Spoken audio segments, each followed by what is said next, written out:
David Bowie once asked, is there life on Mars? Today we ask, is there life 3,000 metres or more below sea level? And what should international law do to protect it and regulate its exploitation? Welcome to the latest episode of Called to the Bar, International Law Over Drinks. I'm your host, Douglas Guilfoyle, Professor of International Law and Security at UNSW Canberra, and today I am joined by Professor Joanna Mossop of the Faculty of Law, Victoria University of Wellington, to discuss the 2023 Agreement under the United Nations Convention on the Law of the Sea on the conservation and sustainable use of marine biological diversity of areas beyond national jurisdiction, mercifully known as the BBNJ Agreement for short. The BBNJ Agreement began its life in discussions as far back as 2004 and took 5 years of official negotiations to conclude. So what is it? Why is it important?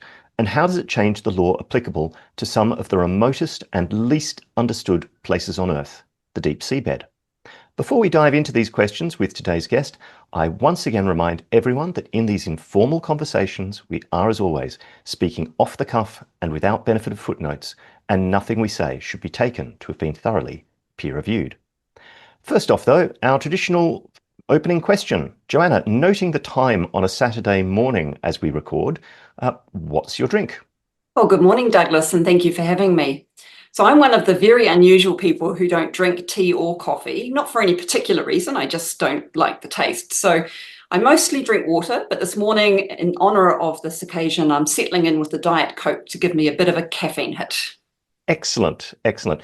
Yes, I've got to admit that as it's 9 a.m. or so in Canberra, I'm sitting over my morning coffee with oat milk, but perhaps in the spirit of the podcast, I am at least drinking it from a branded coffee mug from my favourite British brewery. So perhaps that counts for something. Now, Joanna, we normally ask people who are on the podcast for the first time, how did you get into international law and what career path brought you to your present role? Well, to be honest, it was something of an accident. When I was at law school, I really enjoyed international law as a subject, and then I wrote a paper about the incident where Canada arrested a Spanish fishing vessel outside Canada's exclusive economic zone. That opened my eyes to the law of the sea and how interesting it was. So while I practiced public law after I graduated, when I had the opportunity to do postgraduate study, I returned to the field that had interested me at law school, which was international law, and I've never looked back. Oh, terrific. That was the Esti incident, wasn't it? It was the Esti, yes, Yeah, 1995. Right, and it wound up in ICJ proceedings. But yeah, interestingly enough, that was one of the things I had to look at in quite some detail during my PhD work, because my PhD was on stopping and searching ships on the high seas. And there was, a significant period of controversy between Canada and as I recall, both Spanish and Portuguese ships as to jurisdiction over boardings under fisheries arrangements. Okay, but that's right, and it was actually contemporaneous with the negotiations for the 1995 Fish Stocks Agreement. So in many ways, I think Canada was exercising some negotiating force by making their position quite well known. Right, right. And of course, that agreement does in fact include a sort of default set of boarding provisions so that there can be reciprocal inspection on the high seas of living resources, which is, of course, our subject today. So, Joanna, I'm as ignorant as many of our listeners will be about the detail of the BBNJ Agreement, despite having co-authored an article with you that touches at least on the dispute settlement provisions of the BBNJ Agreement. So could we start with some basics? Where does it apply? What does it govern? And what does it hope to achieve, and how does it go about that? Well, that's a lot of questions, but I'll do my best. First, I just want to address the name of the agreement, which you very kindly read out in full at the opening of this podcast. So many of the listeners might have heard this agreement referred to as the High Seas Treaty, and that's been referred to by a lot of NGOs when they're communicating with the public. And of course, the High Seas Treaty is a lot easier to say and remember. But because lawyers like to be precise, we tend to call it the BBNJ Agreement because it applies to marine biodiversity of areas beyond national jurisdiction. So national jurisdiction includes water under the control of coastal states and would include things like the territorial sea, the exclusive economic zone and continental shelf. So areas beyond national jurisdiction are essentially the high seas, but also the deep seabed beyond the continental shelf. So we'll just refer to it as the BBNJ Agreement. So there were two main drivers for the discussions that ultimately led to this agreement. First, it's been clear for some time that the biodiversity of the ocean has been declining, largely as a result of human activities, so fishing, shipping, mining, climate change. Although there are international institutions that regulate many of those activities on the high seas, lots of people argue that these institutions were not doing a great job, not helped by the principle of the freedom of high seas that applies to many activities. There has traditionally not been much coordination between those institutions and no oversight other than the annual General Assembly resolutions on the law of the sea and fisheries. And really, the General Assembly isn't a good forum to promote cooperation and coordination in some detail. There was also concerns that states were not properly implementing their obligations under the Law of the Sea Convention to undertake environmental impact assessments for activities that might cause substantial pollution or significant and harmful changes to the marine environment. Another issue was whether it might be possible to establish high seas marine protected areas that cover more than one individual sector. The second driver of discussions was a debate over the appropriate legal regime that would govern prospecting beyond national jurisdiction. So biotechnology processes these days can take genetic material and convert it into highly valuable products, including pharmaceuticals, cosmetics, industrial processes, and so forth. So the developing world considered that the principle of the common heritage of mankind should govern this activity when it happens beyond national jurisdiction. And they argue that that leads to a form of benefit sharing as a result of that activity. In contrast, most of the developed world initially argued that the freedom of the high seas applied to the use of marine genetic resources, and there was no need to develop a new legal framework for those resources. But almost all participants agreed that the legal framework in relation to marine genetic resources beyond national jurisdiction needed to be clarified. Yep. If I could just jump in on that point briefly, I mean, that's really interesting, isn't it? Because it mirrors very much the debates from the 1970s into the early 1980s about that drove the development of the UN Convention on the Law of the Sea itself, when the big issue was the potential exploitation of polymetallic nodules on the deep seabed floor. And you had this idea of the common heritage of mankind on the one hand versus freedom of the high seas on the other. But then ultimately a kind of, and let's come back to common heritage of mankind, because I think it's just a fascinating idea. But where there had to be a meeting of the minds was, well, if there's going to be exploitation at all, if you're going to have security of title over the area that you're prospecting in and that you're trying to seek resources from, ultimately there has to be a governing regime. So even the freedom of the high seas type states were like, well, I don't want to be in a kind of 19th century gold rush situation where I find an incredibly valuable deposit, but there's nothing to stop others just kind of piling in and taking this from this area that I've spent all these resources discovering and preparing for prospection. But just to loop back, and I'd be interested on your views on this, I think common heritage of mankind is one of those things which is, it was very much a developing world concept, as you say, but it's one of those things that's a very high level principle that it's really hard to argue with, which is great, but it doesn't have any specific legal content in a sense of its own. So again, you need a regime to say, okay, well, we can all agree that this is the common heritage of mankind, but what does that mean? And we might say, well, it does mean at a minimum some form of benefit sharing, but the way that idea has played out in different domains is quite different, right? Like what the common heritage of mankind means in, or humankind, I should probably now say, means in the law of the sea is quite different from perhaps what it means in space. Yeah, 100%. So you mentioned that this idea developed in the 1970s. And of course, that was a period of time when a lot of countries were becoming independent. They were throwing off the shackles of their colonial masters. And it was very clear that they were in a much disadvantaged state economically in comparison to the former colonial powers. And so the idea that things that were beyond national jurisdiction, and in this case, the newly discovered mineral deposits, it was really important to developing countries that it be shared in an equitable way. And as you say, not just subject to a gold rush, which, let's face it, only the wealthier countries would be able to fund because of the difficulty in accessing those resources.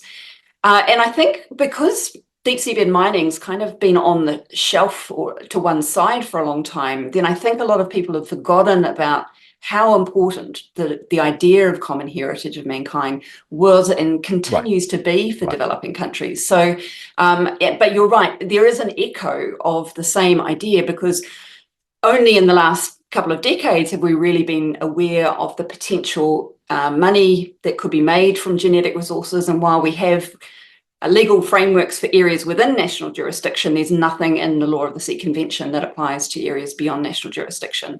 And all developing countries had was the model of the International Seabed Authority, which quite clearly is generating benefits for developing countries, and they hoped that something similar could happen for genetic resources.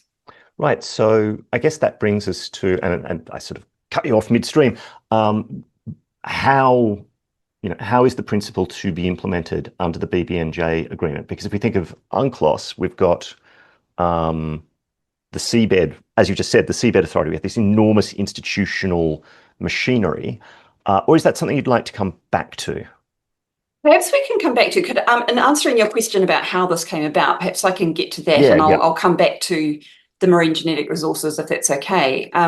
So from a historical perspective, around this issue sort of started bubbling up in the early 2000s, and from 2006 there was an ad hoc informal working group that was established by the United Nations General Assembly, and over a period of years it met, and at the very beginning that debate, common heritage of mankind versus high seas, was very binary, in that states wouldn't admit that the other one potentially applied.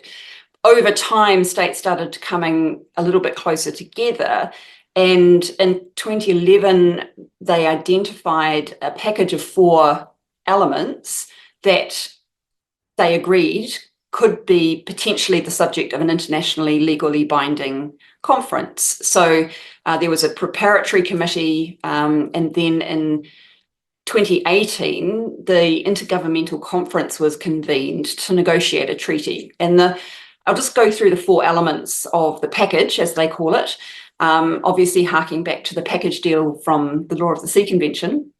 So the first one was the legal principles applicable to the use of marine genetic resources beyond national jurisdiction, as well as the sharing of benefits. And that addition of sharing of benefits made it clear that there would be some benefits that would be potentially shared as a result of that activity, and I'll come back to that. Second, the establishment of area-based management tools, which may be a phrase that people aren't as familiar with, but it's essentially a regulatory tool that manages activities within a particular area, and that includes marine protected areas. And I'll use either of those interchangeably today. Third, the process for environmental impact assessment for activities that might have an impact in areas beyond national jurisdiction. And fourth, enhancing capacity building and the transfer of marine technology for developing countries. So that's the 4 elements, and we often abbreviate those. So if I say MGRs, ABMTs, MPAs, EIAs, etc., I apologise, but a lot of them are a mouthful. But I should also say that one of the other important instructions in the General Assembly resolution was that the process and its outcome should not undermine existing instruments, frameworks, and bodies. So it was very important to many states to say that, to make it clear that this new agreement would not supplant or override existing institutions in the law of the sea, but work alongside them. So that's the sort of short, sharp history of it. Coming to the agreement itself, well, of course, this was adopted in 2023, and as expected, it includes provisions on all 4 elements of the package. So very briefly, for NGRs, the agreement establishes a process of notification when researchers access NGRs from beyond national jurisdiction. After that notification, a unique batch identifier is created by a new clearinghouse mechanism, and that identifier is used to help track future uses of the organism itself and also any digital sequence information produced in researching it.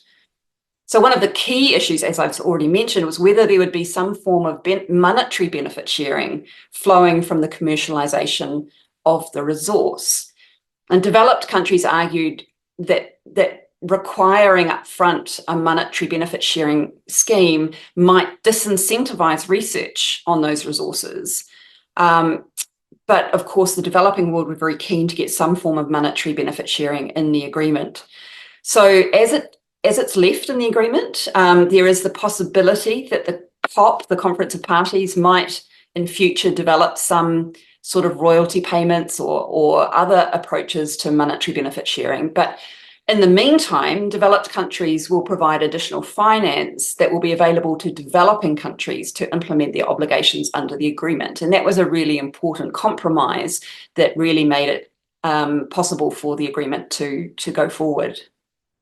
Right. So just kind of summing up that last point then, the idea of the batch number is essentially like you've got a tracking number or a property title portfolio number so that the uses of genetic resource can be tracked across time. And rather than having agreed any kind of royalty mechanism in advance, that is something that the Conference of State Parties, the parties to the regime might set up later, kind of to make a sort of crude analogy with sort of delegated legislation or regulations. But in the meantime, what developing states get is a financing mechanism to help them meet other obligations under the agreement. Have I roughly got that right? You've got that perfectly right, Douglas. It was very important to developing countries that finance would be flowing right from the beginning of the agreement. And I think that's probably why we've seen a lot of developing countries being very quick to ratify the agreement, which is great. Terrific. Okay, so the BBNJ agreement has been hailed as a major achievement, but in the telling there, we've got quite well, actually, it probably seems to international lawyers like a reasonably short time between negotiations beginning in 2018 and concluding in 2013. But to any non-lawyer, that probably seems quite a long stretch at the crease. So why is it so hard at the moment to conclude new multilateral treaties, and why in particular did this one take so long from kind of the first idea to the final text? Well, I think there are two answers to that. At the moment, no one can deny that the multilateral system is under pressure for a whole range of reasons, and the geopolitics certainly were felt at times in the negotiating room. But the conclusion of the BBNJ agreement has really been hailed as a demonstration that multilateralism can still work, even in the current difficult geopolitical climate. Of course, other multilateral processes trying to be done at the same time have been a little bit more problematic, and we just need to look to problems with the plastic treaty negotiations and even with the negotiations on regulation of mining and the International Seabed Authority to see the difficulties. A second reason why I think it was hard and took a long time to get agreement goes back to the complexity of the topics under negotiation. It's worth mentioning perhaps a couple of issues that were central to the negotiations and which maybe were problematic right up until the end. And the first was whether the concept of common heritage of humankind would be actually included and referred to in the agreement. So developing countries obviously considered this a fundamental requirement, and some of the text, the reference to common heritage was omitted, and that was reacted to very strongly. It was very clear this was a bottom line for most developing countries. In contrast, industrialized countries argued that as benefit sharing was included in the part on marine genetic resources, including it as a principle wasn't necessary. So in the end, there's a very carefully crafted reference to both common heritage of humankind and the freedom of marine scientific research, as well as other high seas freedoms. A second issue was what the relationship and interaction between the BBNJ Agreement and its institutions and other instruments and frameworks would be. So there were many different views on how this might work in practice, and that contributed to the length of time it took to discuss and then negotiate the agreement. Actually, because of the geopolitics and the very difficult, thorny issues that delegates were struggling with, some even doubted that there would even be an agreement in the end. And so most people involved credit the president of the Intergovernmental Conference, Ambassador Rena Lee of Singapore, because she really carefully shepherded the process at a pace that all states could have confidence in, even if it felt a little slow at time for some of the observers. And that's another interesting parallel with the UN Convention on the Law of the Sea negotiations, right? The pivotal role of a president or chairperson of the conference who was from Singapore, in that case, Ambassador Tommy Koh, who still speaks a lot on these issues. Now, you talked a bit there about sort of the flavour of negotiations and what it felt like in the negotiating room. So, Joanna, you were part of the New Zealand delegation to these negotiations, right? Can you tell us something about what it's like to be an international legal scholar at a treaty negotiation? And in particular, there always seem to be stories about these sorts of negotiations coming right down to the wire when major multilateral treaties are negotiated. So could you also tell us something about the almost legendary now final session of BBNJ negotiations? Oh, sure. And I was incredibly fortunate to be an observer and independent advisor to the New Zealand delegation to the negotiations. And of course, I always have to add the rider that this is not, anything I say is not the view of the New Zealand government. But you'll know, Douglas, that when you teach international law, that you always emphasise to students that the issues that were discussed in the various negotiating groups makes a huge impact on the final text of the treaty.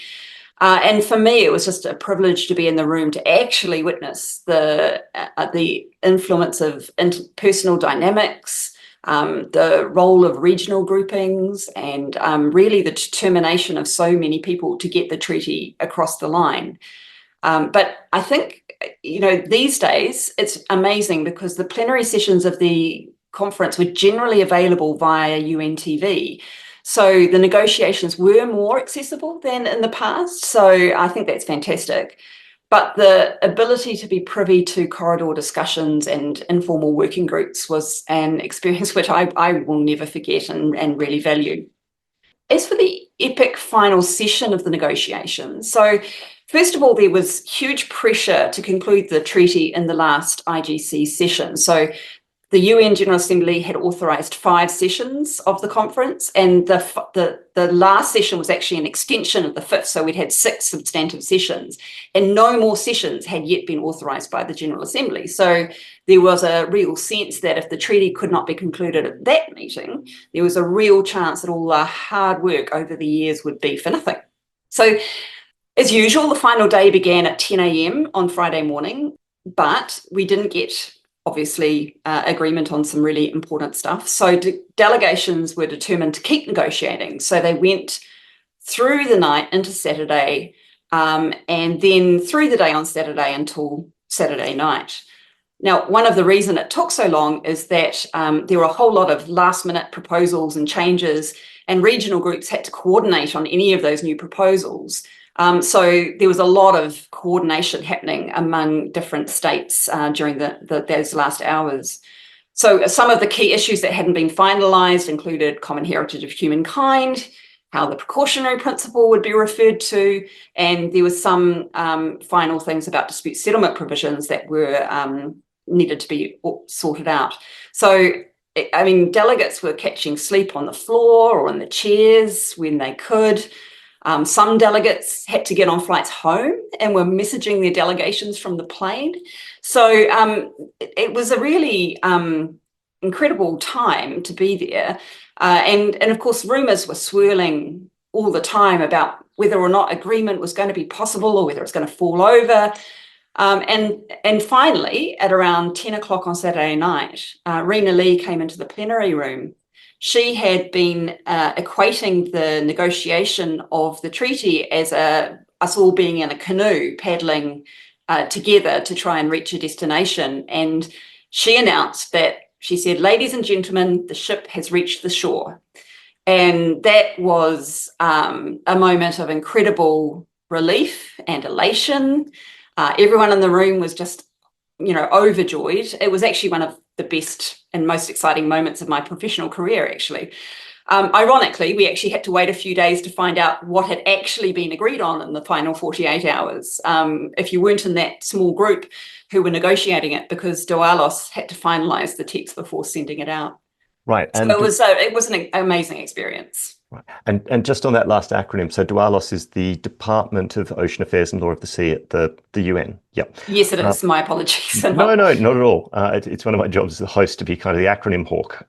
But that is extraordinary, particularly sort of people kind of being on their feet for 36 hours working. It must have been quite a euphoric sensation at the end of all that work to realize that people were going to be walking away with a treaty rather than with nothing. But okay, so how will the treaty actually become operational? What institutions does it set up? And in particular, for those who aren't aware of the idea, what's the role of a preparatory commission or another sort of contraction, PrepCom? Okay, so 60 ratifications are needed for the agreement to enter into force, and those have been coming in thick and fast. As we speak, there are 51 ratifications. Quite a few came in during the Oceans Conference in Nice. And so I expect we're actually not too far away from the entry into force, which will be 4 months after the 60th ratification. However, there's still a lot of work to be done. The first conference of the parties, or the COP, must be held within a year of the entry into force. And the agreement establishes a wide range of institutions. In addition to the COP, which is the main decision-making body, it establishes a secretariat, a scientific and technical body, and a clearinghouse mechanism. And there are also several other important committees on finance, capacity building, access and benefit sharing, and compliance.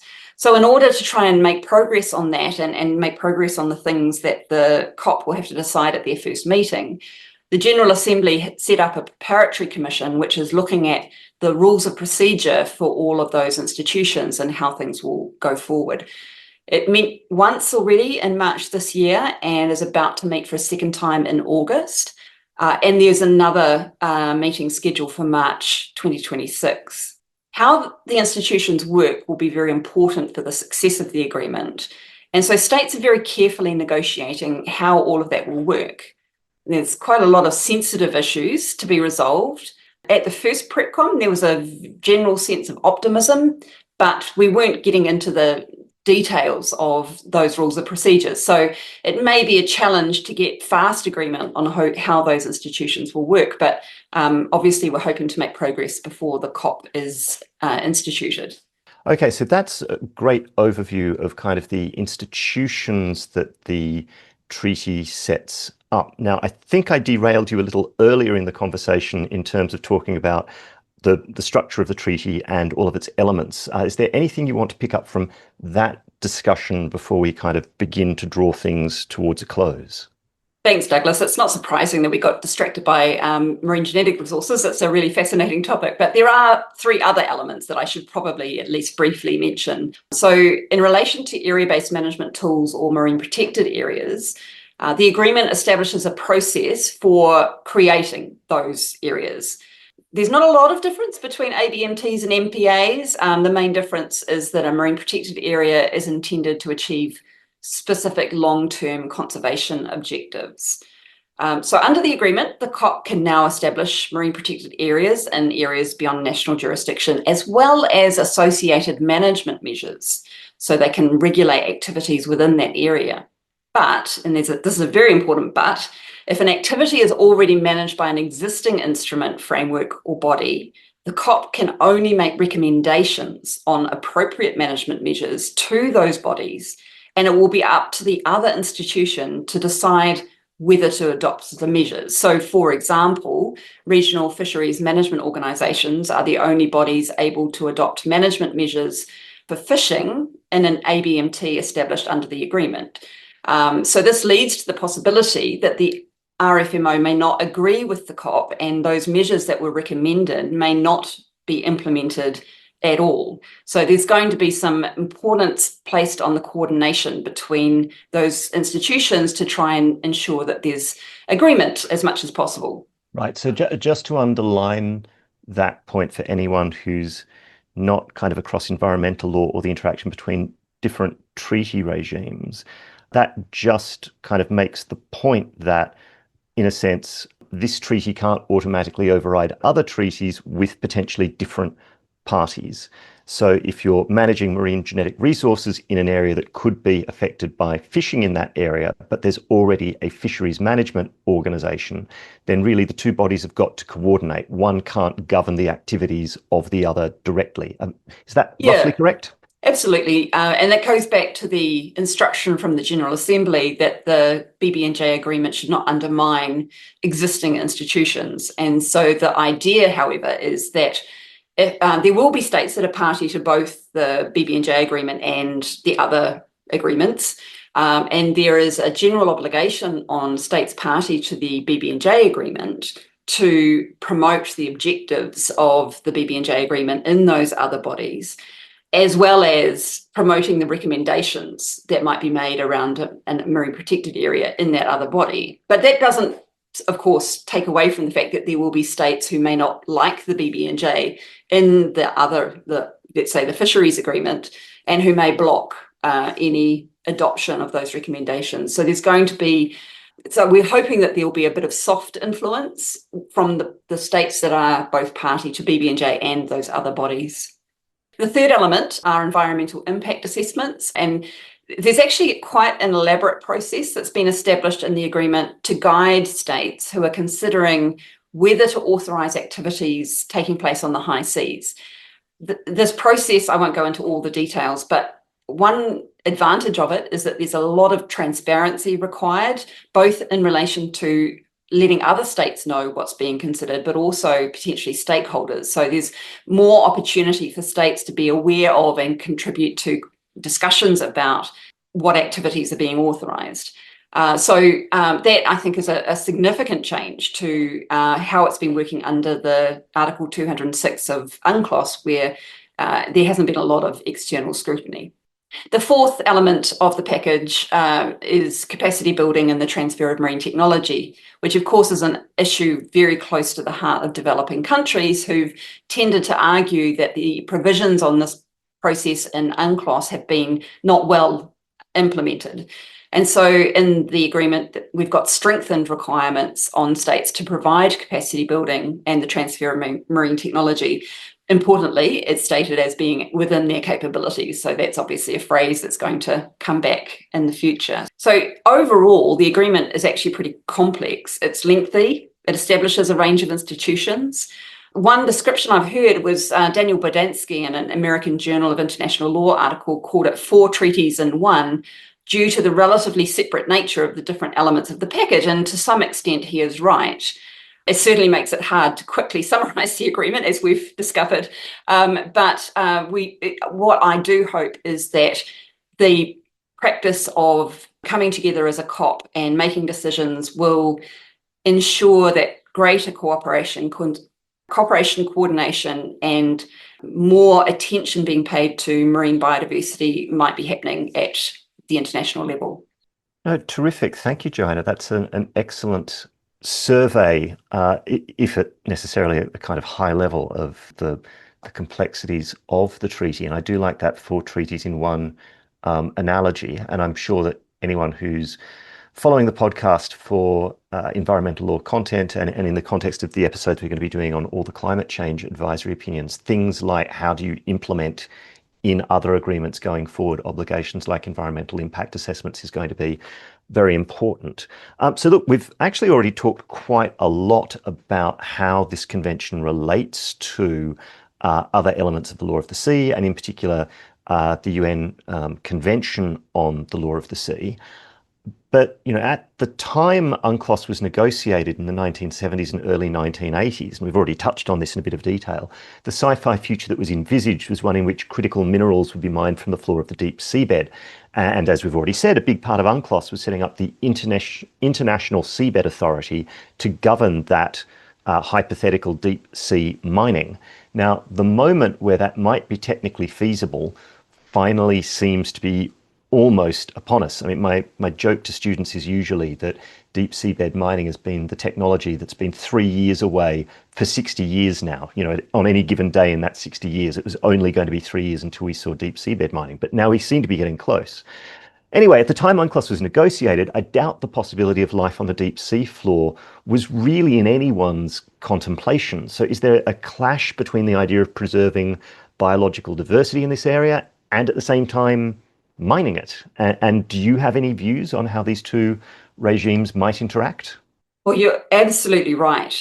We have so much to learn about the deep ocean and biodiversity found there. And it can be difficult sometimes when you hear people saying, well, we have to mine the deep seabed because that's what UNCLOS tells us. Of course, we didn't know at the time what was down in the deep sea. And we're still learning so much. So, for example, last year, there was an article in Nature Geoscience that found that the polymetallic nodules that they are trying to mine may actually contribute to the oxygen found at the bottom of the ocean, which to me was just mind-blowing. It's not something that you would expect. So I think there's actually going to be a lot more overlap between biological diversity and mining that many thought possible. And I think it's very hard to see how things will progress because we don't know what new things we'll find out. So obviously there's a lot of really complicated and difficult negotiations going on in the International Seabed Authority. And a lot of people have said, well, what does the BBNJ Agreement mean for the International Seabed Authority? Now, of course, the instruction that the BBNJ Agreement cannot undermine existing organisations applies to the International Seabed Authority. I think what we may see is that the states that are party to the BBNJ Agreement might be encouraged to look at what the International Seabed Authority is doing within the lens of the BBNJ Agreement. So, for example, how is it protecting marine, areas? What is the process for environmental impact assessment and how it compares to the BBNJ Agreement? But once again, the final decision making about what goes forward and what happens in the deep seabed relation to mining is very much still the purview of the International Seabed Authority. So hopefully that soft influence that I was talking about earlier might be able to sort of impact on the conversations that are happening. Right. Yeah, and I'd heard about that discovery that polymetallic nodules, in the way they rub up against each other, might be involved in sort of oxygen creation in the deep seabed. So mining them, other than having all this sort of these plumes of material from the seafloor injected into the water column and kind of dropping sediment everywhere, which I always thought was going to be the big impact of seabed mining, that it might just kind of bury important undiscovered life. But actually intervening in terms of just mining the materials might itself contribute to deoxygenating the environment. It's almost like ecosystems are complex and you can't just intervene by plucking, one little bit out because it's convenient to as humans. We've certainly come a long way from our understanding of biodiversity than from the 1970s and 80s, absolutely. No, indeed. Well, look, it's been a broad-ranging conversation, but we do have to begin to bring things to a close. So before we do, Joanna, do you have any recommendations for those who would like to know more about the subject? Sure. So I've already mentioned Daniel Bodanci's article in the March 2024 edition of the American Journal of International Law called Four Treaties in One. It's a really good overview if you're looking for sort of an introduction to what the treaty provides for. If you're interested in learning more about marine genetic resources, Fran Humphreys, who's an Australian academic, has edited a great book called Decoding Marine Genetic Resource Governance under the BBNJ Agreement. That was published earlier this year. And if I may, I I had hoped to put in a plug for a commentary on the agreement that will be published in November this year by Oxford University Press, which I've been involved in editing along with Professor David Freestone. Fantastic. So, Joanna, we normally try and end these podcasts on a slightly lighter note, wrapping up with a non-international law question. So this season we're asking, who is one of your favourite obscure or underrated characters in fiction, and why do they speak to you? Such a great question, and I'd love to have a really deep answer, but I'm going to admit that I've been a lifelong reader of science fiction and fantasy, and we've already referred to science fiction earlier. So one of my favourite trilogies, actually, is called The Deed of Paxenarian. It's a terrible name, but the author is Elizabeth Moon. And this series of books, follows a young woman who joins a mercenary company and follows her path from being from that to becoming a knight acting for the forces of good. And so it's very fantasy based, but I love that character because despite encountering enormous challenges, the character retains her loyalty, positive outlook, and sense of purpose. And in a world where things can seem very dark at times, I really value the reminder to stay true to your values and what is right. And I find that really significant. It's not a young adult book. I should point this out to anyone who might be tempted to give it to their younger readers, but it is very good. Terrific. Yes, surprisingly or perhaps unsurprisingly, there have been a lot of sci-fi and fantasy recommendations on this podcast over time. And frankly, that sounds terrific. And I'll be zipping away to try and add it to my Kindle. Joanna, thank you so much for joining us on Called to the Bar. It's been terrific to have someone who was in the room where it happened explain to us the BBNJ agreement. So thanks so much for coming on the pod. Thanks for having me, Douglas. It was a real pleasure. Terrific. Well, that's all we have time for today. Thank you everyone for listening, and bye-bye.